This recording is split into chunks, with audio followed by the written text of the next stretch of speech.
başucunda, o deniz kenarında, o ağacın altında, o korunun yollarında dolaşıyorsun sen şimdi yine.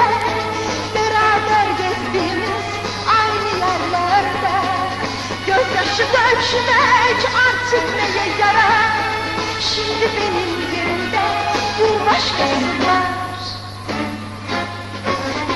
Olmaz böyle şey, yoksa rüya. Tam mutlu oldum derken yıktın bütün dünyamı. Damudan ölürsen söyle küçük yüreğim, hiç mi kalbin sızlamaz? Olmaz böyle şey.